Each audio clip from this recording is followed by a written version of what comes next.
Good morning, students. Welcome to the virtual classes provided by DAV Thermal. In previous lecture, we have discussed the nutshell summary of children's song, beautifully written by Joseph Rudyard Kipling. Today, we will discuss pre-reading tasks and we will discuss detail this poem and discuss the literary devices. First of all, the pre-reading tasks. Prepare a list of the qualities and virtues that you think an individual must possess. Whatever the quality needs should be a perfect human being, like that loyalty, faithfulness, truth, love, kindness, generosity, humbleness, politeness, responsibility, firmness, dedication, honesty, etc. So you can write down any qualities there. Now the second part, discuss with your friend and make a list of the duties and responsibilities that you have towards your motherland. What you can do you for your motherland. So here you have to pick up few lines from your poem. Love thy motherland, protect thy motherland, sacrifice for thy motherland, work for the welfare of their motherland.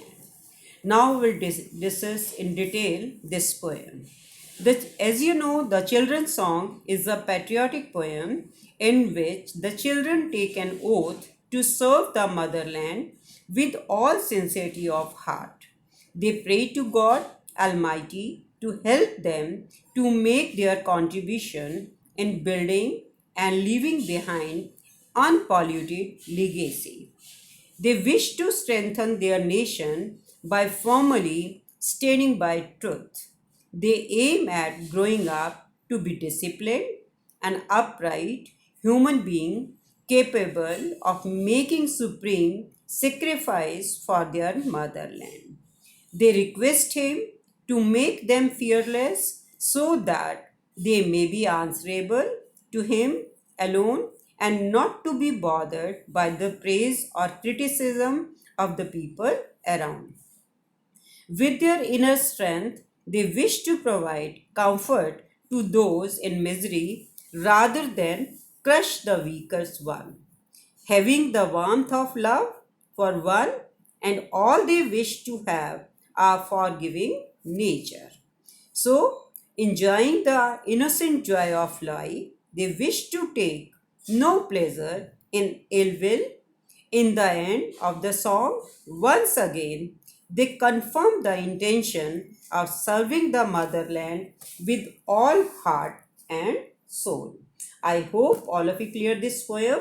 So, which literary devices has been used in this poem? So, we will discuss this thing.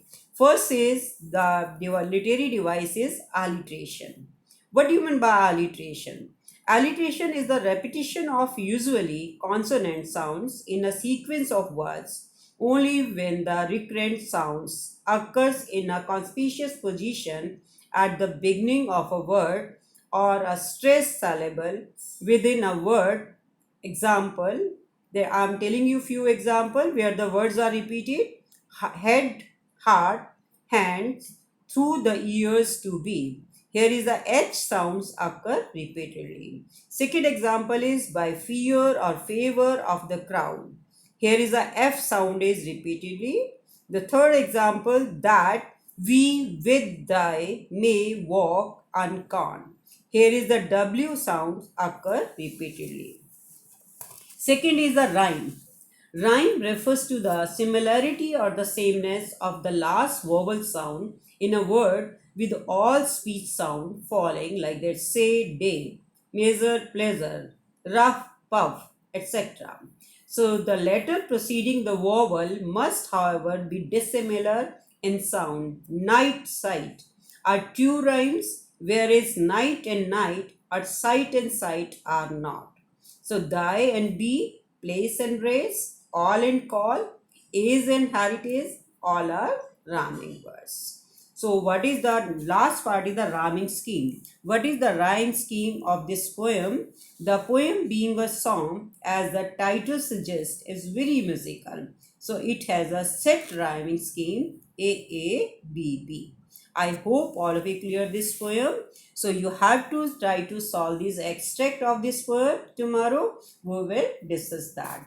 Thank you. Have a nice day.